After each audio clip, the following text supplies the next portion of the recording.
en el aseguramiento de la calidad y acreditación en la región iberoamericana. Por supuesto que no voy a hablar de ese tema, es un tema que yo no conozco. Déjenme explicarles qué es lo que sí creo conocer. Empiezo siempre estas mis conferencias con una palabra náhuatl de los antiguos mexicanos del centro de México que se llama Nepantla. Nepantla es una palabra que Fray Diego Durán escuchó allá en el siglo XVI, ya en la parte media del siglo XVI, y consignó en el volumen segundo de la Historia de las Indias. Le dice un mexicano originario, un indígena mexicano, le dice, no te espantes, pues todavía estamos en Nepantla. Como no estamos bien arraigados en la fe, y hablamos de la fe católica, creemos en Dios, en el Dios de Fray Diego Durán, pero juntamente acudimos a nuestras costumbres antiguas y ritos. Permanecemos en medio y somos neutros. Eso es la palabra Nepantla, y todos nosotros estamos allí, en Nepantla, a mitad del camino entre lo que ocurría antes de la pandemia en 2019 y para atrás, y ahora en 2022, en esto que los modernos analistas llaman entorno VUCA, donde hay volatilidad, incertidumbre, complejidad, ambigüedad y, por supuesto, la sensación de estar en Nepantla. Un panorama rápido en este camino hacia la reconstrucción de la educación superior. Hay una matrícula más superior a 235 millones de estudiantes en el planeta y se espera que dentro de 20 años, por ahí de 20 años, ascienda a más de 500 millones de estudiantes. Esto es, pareciera que masivamente la educación superior ya se ha convertido no solamente en una aspiración, sino en un punto de llegada a donde vamos a llegar. En Iberoamérica, por ahí andamos en los 32.3 millones, más de ese número, con una tasa de cobertura que todos conocemos, que es uno sí y uno no, pero de acuerdo a cierta conceptualización, estamos ya en el camino, muchos de nuestras naciones, en el camino de la universalización de la educación superior. Pero vale la pena ver el cuadro, la tabla que está a la derecha en la pantalla. Habla de los porcentajes, la distribución de estudiantes, algunos países seleccionados derivado de una elaboración que hicimos desde Education at a Glance y los estudios de posgrado en América Latina, que no tiene tampoco fecha, pero digamos, la licenciatura, como pueden ver, es la que mayor peso tiene respecto de la educación superior, y lo sabemos, realmente hasta este momento, la licenciatura, los estudios de pregrado, como se llama en algunos lugares, son los que más peso tienen, por supuesto, en términos de identificación de la educación superior, y empieza a aparecer, empieza a surgir esta idea de que las maestrías en Brasil y doctorado en Chile, 2 contra 1.4, 5.1 en Chile y el doctorado 0.5, en México 6.8 y doctorado 1, en fin, las maestrías empiezan a ser muy significativas y los doctorados también. Es decir, el posgrado en estos 4 países, aunque podríamos haber hecho una tabla, una gráfica que sería ilegible, nos permite ver qué está pasando con este crecimiento de esta nueva dimensión, de este nuevo espacio al cual la CAP muy oportuna y muy inteligentemente se dedica desde hace 3 lustros, más de 3 lustros. Podemos ver que las tasas de graduación, sin embargo, tienen un problema que nos lleva otra vez en términos de número a un retroceso en el tiempo en el que estaríamos viviendo. Mientras que en licenciatura hay una suerte de graduación todavía muy baja, 49, 36, 24 o 21 y con una media de 38. La maestría tiene una media de graduación de 17 y el doctorado 1.08. Esto nos habla de que estamos como en 1960 en términos de números y de aprovechamiento significativo de los estudios de posgrado. Y por supuesto, es algo que estamos viviendo dentro de lo que llamaríamos una crisis sistémica. ¿Qué es esta crisis sistémica? Las tasas anuales de abandono en educación superior que andan por el 8.9% y en algunos casos muy superiores. Hay abandonos que algunos miden en más de 300,000 en el último año, derivado de la disminución de ingresos en los hogares para 9 de cada 10 estudiantes. Como es costumbre, las crisis golpean más a los menos favorecidos. La brecha de acceso a Internet es muy significativa todavía en América Latina. Para el primer cuartil, solamente 1 de cada 10, es decir, hay dificultades muy significativas para haber continuado los estudios durante los esfuerzos pandémicos, la ausencia de una pedagogía digital. No tenemos esta capacidad todavía para construir eficientemente y de manera generalizada los objetos de conocimiento, y por supuesto esta crisis que, recordando el final de la Segunda Guerra Mundial con la fotografía que utilicé, hay 22 millones de pobres más que en 2019, y la crisis económica que tenemos en puerta, que empieza ya a cabalgar sobre nuestros oídos y nuestros cuerpos, hará este número mucho peor, agravará este número. ¿Qué es lo que pasa? Antes de la pandemia había profundas desigualdades en toda Latinoamérica. Había un estancamiento del crecimiento económico. Regreso a la idea de que va a ser todavía más grave en los porvenires cercanos. Diferencias significativas entre países y cambios demográficos, entre los cuales el más significativo sería el envejecimiento de la población y, por supuesto, esta dificultad de aquello que alguna vez se llamó el bono demográfico deje de funcionar con la solvencia que se esperaba.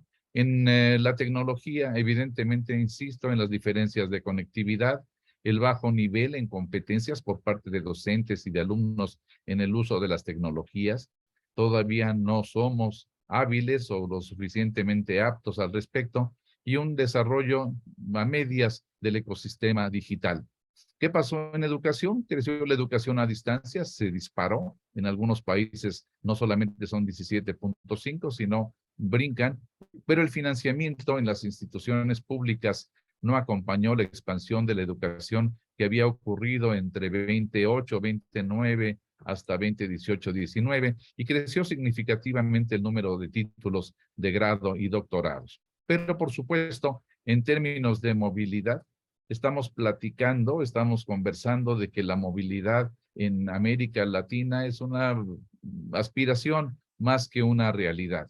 Tiene muy bajos niveles de movilidad estudiantil y académica, es uno de los destinos menos elegidos, porque todavía seguimos pensando con acierto que Europa puede ser más divertida y que los Estados Unidos pueden ser más rentable. En otra ocasión podremos platicar de la movilidad como uno de los temas muy asociados al posgrado, pero que todavía es incipiente, todavía es frágil y todavía está cargado de tradiciones activas que no corresponden del todo con la realidad actual.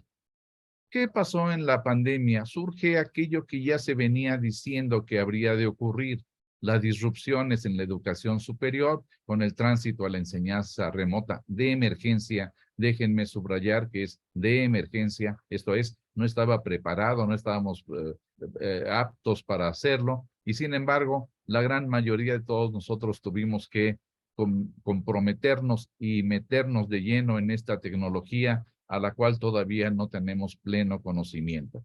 La educación a distancia en México pasó del 8 al 15, pero creció en el confinamiento hasta 63 y 85%. Son los números de quienes utilizaban la tecnología para impartir o recibir sus clases. Nos faltaría saber y medir, y en eso estamos comprometidos muchos de nosotros, qué pasó con el aprendizaje, qué pasó.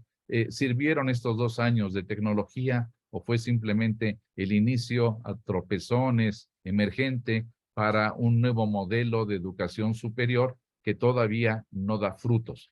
Por supuesto, hablemos de que hay también estas alternativas de plataformas como Moodle, y por supuesto la aparición, lo mencionaré un poco más adelante, la aparición de los problemas socioemocionales en los estudiantes y también, sin duda alguna, entre los docentes. ¿Qué sucedió en los hogares? Por primera vez desde probablemente el origen de las universidades medievales, la universidad o las instituciones de educación superior entraron a los hogares. No lo hicieron de la mejor manera posible. Fue un ingreso disruptivo, un ingreso golpeteado, un ingreso no esperado y, por supuesto, sin previsión y sin equipamiento. ¿Qué pasó? En los hogares, violencia doméstica. Para muchos de los jóvenes estudiantes hubo pérdida de empleo de los padres y los problemas económicos que en ese momento empezaban, la falta de condiciones idóneas en los hogares. Un estudio muy interesante de la Universidad Autónoma de Tlaxcala, que recientemente tuve el gusto y el honor de presentar, y hace un seguimiento de los 3 años. ¿Qué pasó en 2020 en términos de encuestas, encuesta a estudiantes y a maestros? ¿Qué es lo que ocurrió en 2021 cuando la pandemia, los efectos de la pandemia eran menos inciertos? Había ya vacunas, pero finalmente el comportamiento era angustioso. Y finalmente en 2022, respecto de qué aprendiste y qué vas a utilizar con respecto a lo que pudiste aprender o enseñar en México en lo que pasó durante la pandemia. Es un estudio muy interesante, se publicará pronto y espero que nos acerquemos mucho a él porque expresa exactamente lo que pasó en México, especialmente la ansiedad, estrés y falta de motivación. Todo lo demás lo conocemos muy bien, los estrés, la depresión. El hecho es que las variables emocionales o socioemocionales ya son parte de nuestra práctica académica cotidiana. Los efectos de la pandemia en la educación superior, los positivos. Hay una incorporación masiva de estudiantes aprovechando la virtualización, en algunos contextos, por supuesto, pero finalmente, más allá de la gana de abrazarnos y de bailar juntos y de platicar, vuelve a haber una gran incorporación de estudiantes, pero también estoy casi seguro que lo que va a ocurrir es un abandono muy significativo en pocos meses. Hay también una reorganización curricular debido a la virtualidad. Muchas de las instituciones se empiezan a acercar, empiezan a descubrir dos cosas. Uno, que la virtualidad y sus tecnologías no es tan mala para fines de aprendizaje y que además hubo inversiones ya muy significativas entre todos nosotros, las familias, los docentes, los estudiantes, pero sobre todo las instituciones, para avanzar o acercarse a un modelo híbrido que seguramente prevalecerá o irá creciendo en los próximos años. Y también estas nuevas formas de internacionalización que no estamos todavía aprovechando del todo, porque estamos apenas saliendo con nuestros nuevos zapatos a ver qué pasa con la realidad. Los negativos, una discontinuidad educativa mayor en los pobres. Tenemos que acostumbrarnos, tenemos que entender, aunque esto aplica ya en los posgrados, que la trayectoria educativa tradicional ya no va a ser igual. Los jóvenes en el pregrado seguramente se irán, algunos a trabajar y otros a divertirse mucho en los próximos meses, pero habrá una discontinuidad educativa y probablemente la edad de los educandos, de nuestros alumnos, sea equivalente a la edad que ahora se presenta no tanto en la maestría, sino en el posgrado, es decir, lo que llamaríamos extraedad respecto de los criterios que se utilizan para medir cobertura, por ejemplo. Los impactos ya los señalé en aspectos socioemocionales, el incremento en costos educativos para virtualizar los procesos de formación. Este incremento pega significativamente a las instituciones, pero también a nosotros. La máquina que teníamos en 2019, la máquina computadora o el ordenador que teníamos en 2019, no es el que tenemos ahora porque tuvimos que mejorar o utilizar otros mecanismos. Se utilizó mucho en esta investigación en Tlaxcala, se utilizó mucho el celular. De pronto el celular se convierte en un artefacto que de ser crispante en el aula, se convirtió en algo muy útil para la educación de los jóvenes y, por supuesto, todos los problemas de conectividad que ya hemos mencionado. Las universidades son del pasado, sirven para el futuro. Hemos alcanzado el fin de la educación tradicional. Yo diría que sí y que no, o vuelvo a decir, seguimos en Nepantla.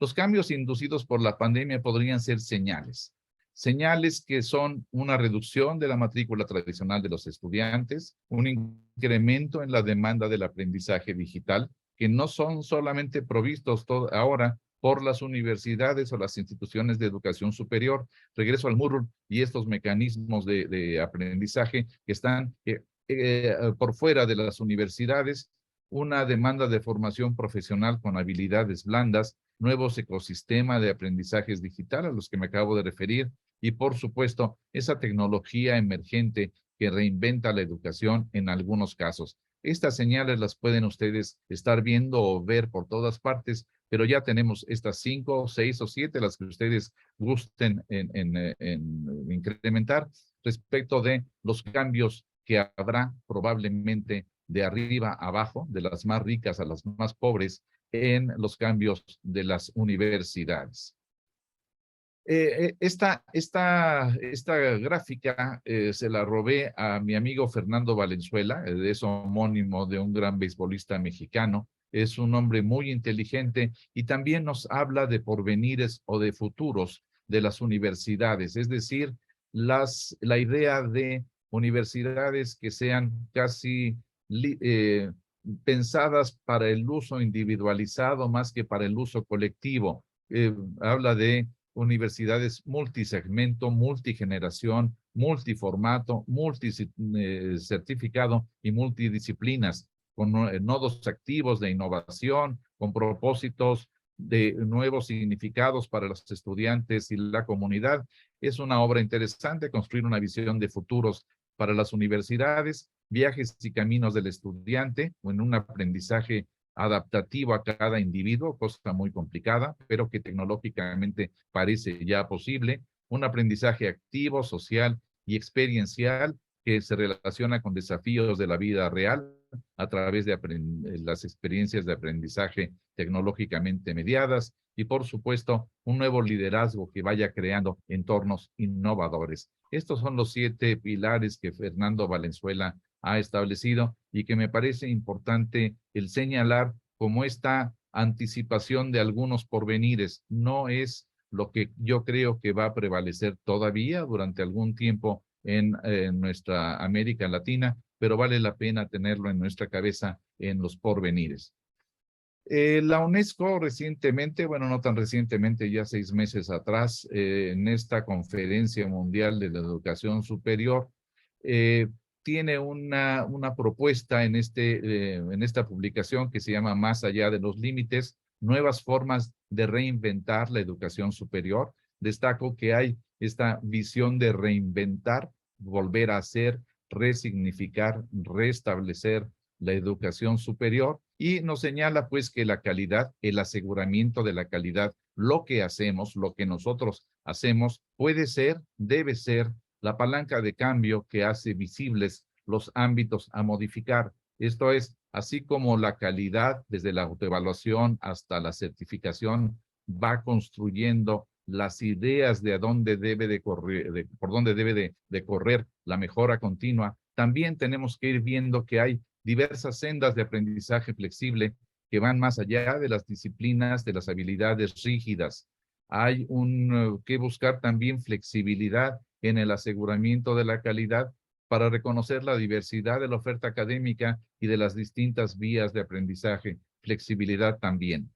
Hay que dar más atención a la gerencia institucional para crear conexiones significativas entre las IES y la agenda de interés público. Todavía en muchos de nuestros casos, las universidades, muchas de ellas, la pandemia rompió con mucho de esto, siguen siendo estas torres de marfil, pero tenemos que pensar que gracias a la tecnología derivada de la pandemia, vamos a regresar hacia los temas de agenda de interés público, que es está muy presente siempre en el trabajo, en los trabajos que desarrollan las universidades públicas de nuestras naciones, que tienen siempre presente la responsabilidad social. En los posgrados, vale la pena señalar que el peso de los posgrados en la investigación es muy importante.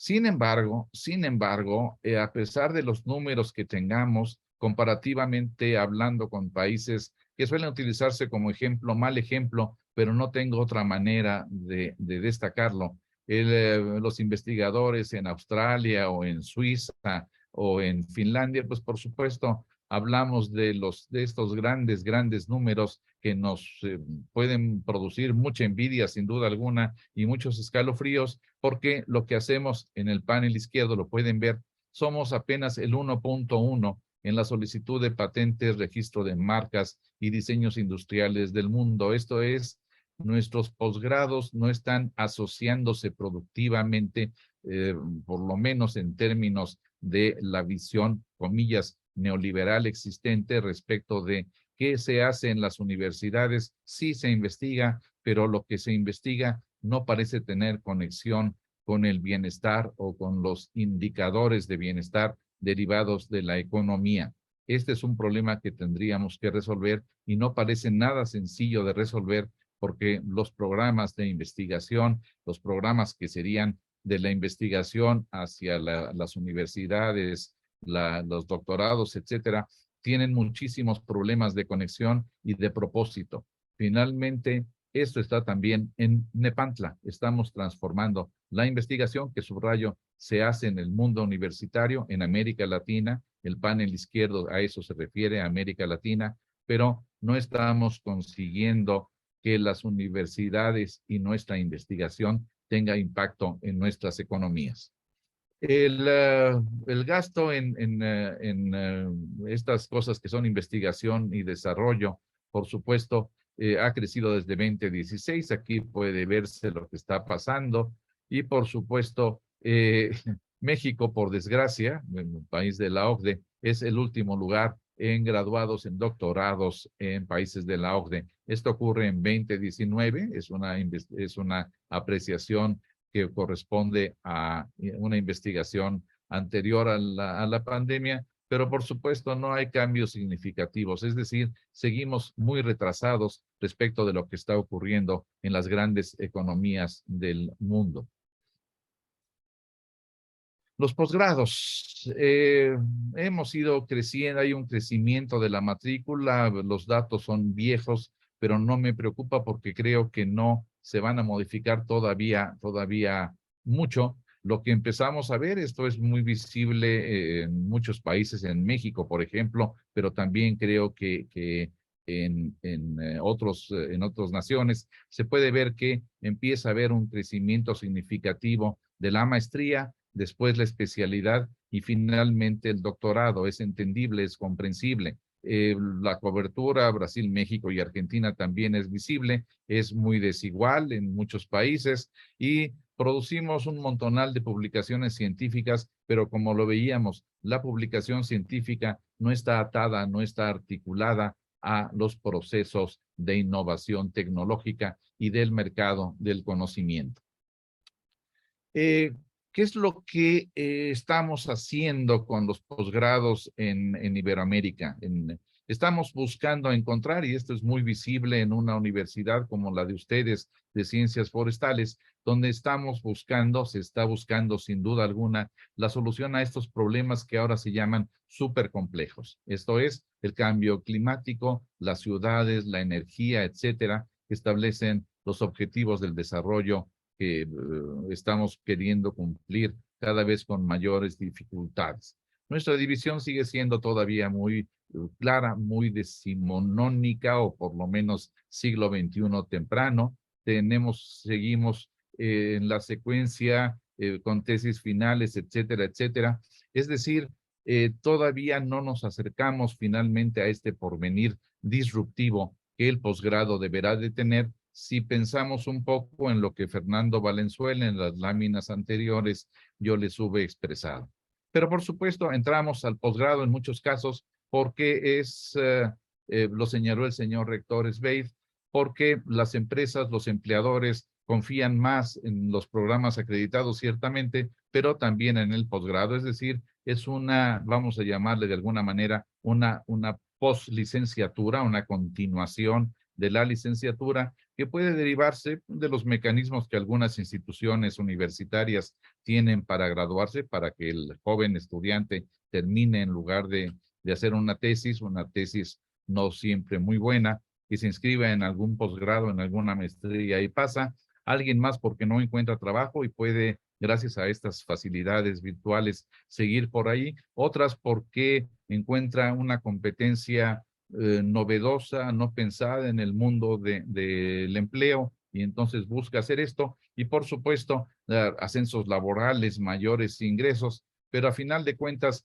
casi dividiríamos el posgrado de una manera muy gruesa y no muy clara y no muy científica entre los posgrados profesionalizantes y los posgrados académicos, los posgrados que buscan continuar con la investigación. Decíamos que estos posgrados que continúan con la investigación todavía no se enlazan finalmente con el mundo de la innovación tecnológica, la innovación financiera, la innovación que deja dinero, para decirlo de una manera muy clara, y que los posgrados profesionalizantes siguen, vamos a llamarle la lógica o el aura o la manera de expresarse de las viejas licenciaturas. Es decir, se utilizan con fines individuales, subjetivos, personales, que no tienen que ver con la visión colectiva que dan el otro tipo de posgrados, especialmente de esos doctorados.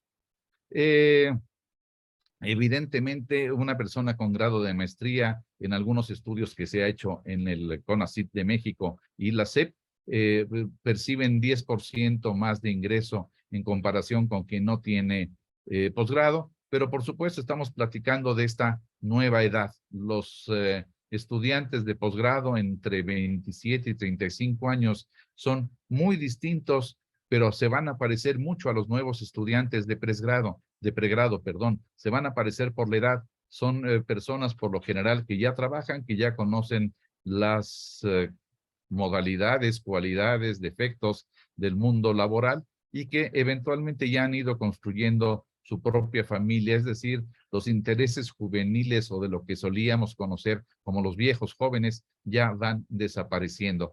Utilizo a México, que es donde tengo más datos, por supuesto, respecto a lo que está ocurriendo. Hay, como pueden ver, un crecimiento muy significativo de la maestría derivado de las ofertas particulares, sobre todo respecto de esta educación o de esta formación que, como señalaba hace un momento, permite que haya mayor ingreso en los que terminan o están estudiando la maestría, aunque tampoco, dada la situación de la economía mundial y especialmente la iberoamericana y especialmente la mesoamericana, tenemos problemas aún con la maestría. Pero porque además hay un problema significativo, el 4% egresa de la maestría, es decir, el abandono que mencionaba yo hace un rato es brutal, es un problema que no se resuelve tampoco ni con los mecanismos que ya conocemos en términos de la virtualidad, ni con nada de lo que hayamos hecho. La tasa de desocupación de los jóvenes entre 15 a 24 es de 1 a 2, no tienen trabajo, los desempleados tienen educación superior y estamos viendo pues que las maestrías inconclusas que son que alcanzan al más del 90%, no nos permiten señalar que sea una solución subjetiva y tampoco una solución colectiva. Con todo y esto que ha pasado, la reducción de cuotas, apoyo en modalidades, becas en México en CONACYT, extensión de las becas, etcétera, etcétera, aún así estamos todavía con un problema de desarrollo, de fortalecimiento, de transición de la educación en posgrado.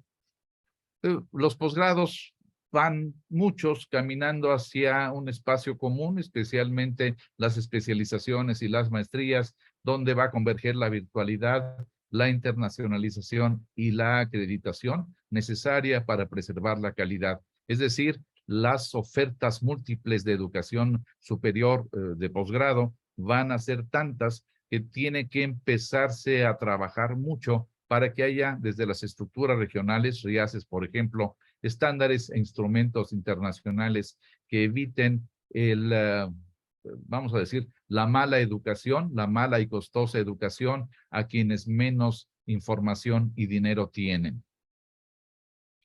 Por ejemplo, modelos que tiene que haber gestión de programas que permitan articulación de pregrado y posgrado, la alineación de los posgrados con modelos menos europeizantes o lo que sea, una tendencia hacia la masificación y, por supuesto, la feminización ya muy visible, muy clara. Más de la mitad de los posgrados están feminizados, una armonización planetaria del conocimiento, redes académicas, en fin, esta serie de cosas que ya conocemos o que ya es parte de nuestro lenguaje común, adaptativa, modular, on demand.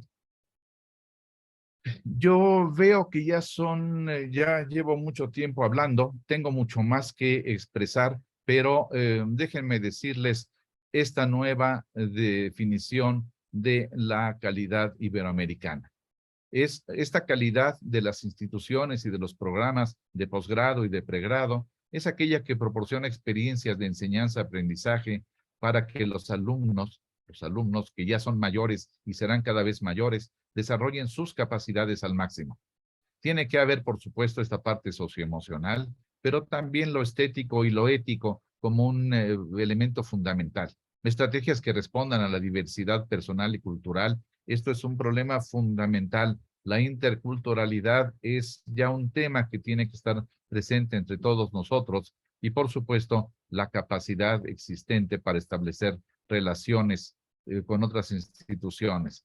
Quiero subrayar algo que he dicho durante mucho tiempo en estos años: la equidad es parte inseparable de la calidad, esto es la otra cara de la moneda de la calidad.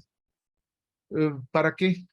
Para responder a los desafíos de la economía del trabajo, de lo social y de lo cultural, asegurar que los programas respondan al mundo actual y al futuro. Esto es, déjenme detenerme allí un segundo, porque estos cursos prêt-à-porter, o como quieran llamarlos, las microeducación, las educaciones que hacen Moodle, permiten que los jóvenes tengan, o los jóvenes y no tan jóvenes, que los estudiantes tengan capacidades, pero solamente desde las universidades y sus capacidades podemos asegurar que los programas tendrán futuro. No es algo inmediato, sino mediato, que es la reflexión y sabiduría colectiva desde las universidades. Pero también se mejoran las capacidades normativas, organizacionales, etcétera, de las IES. Hay una vinculación mayor entre las IES y el sector productivo, lo dijo el señor rector, respecto de los programas de calidad, el reconocimiento de créditos de estudio y títulos internacionales. Tenemos que trabajar mucho y no hay tiempo de discutir más respecto de esta vinculación internacional que podemos empezar en Mesoamérica, que podemos y tenemos que pensar en nuestra América mesoamericana, válgase la redundancia, para facilitar la movilidad de estudiantes, académicos e investigadores, redes globales, transparentar la distribución y uso de fondos públicos en el caso de las instituciones públicas, y por lo general la educación mesoamericana está soportada mucho en las instituciones públicas de educación superior, la articulación entre nuevas gobernanzas y la toma de decisiones basada en evidencia. Finalmente, lo que hemos conseguido, lo que hemos logrado desde la evaluación y acreditación los últimos 20 o 30 años es que las decisiones se tomen a partir de la evidencia. Esto también me detengo básicamente en generar confianza y fomentar reconocimiento de créditos de estudio y títulos internacionales. Y con ello tengo un montonal, muchas más cosas que decir, pero si ustedes me permiten, les dejo la presentación citando y refiriéndome a una queridísima amiga, colaboradora en RIACES, que es la maestra, la doctora María José Lemaitre, y nos da esta información muy interesante. Yo no quiero quitarles más su tiempo y poder conversar durante unos minutos. Hablamos de 15 minutos y no más en términos del intercambio dialogal, porque tengo que irme a trabajar y yo estoy una hora más adelante que ustedes en términos de mi vida. Perdón, de mi vida laboral, no, de mi edad ya muy madura. No es que esté adelante, no, sino simplemente que esto es donde creo que estamos. Si ustedes me permiten, terminaría yo aquí esta disertación señalando que hay mucho más que hablar. El enfoque del segundo momento de mi presentación se orienta básicamente a lo que es la educación, los posgrados y la virtualidad, y yo quisiera que en otro momento pudiéramos platicar de ella, especialmente de algo que desarrollamos desde la RIACES, que es el sello Kalos Virtual Iberoamérica, para establecer paradigmas y metodologías de análisis de lo que es un programa de calidad virtual en Iberoamérica, tanto en el pregrado como en el posgrado. Pero me detengo aquí, si ustedes me lo permiten, para poder dialogar con todos ustedes. Muchas gracias. Agradecemos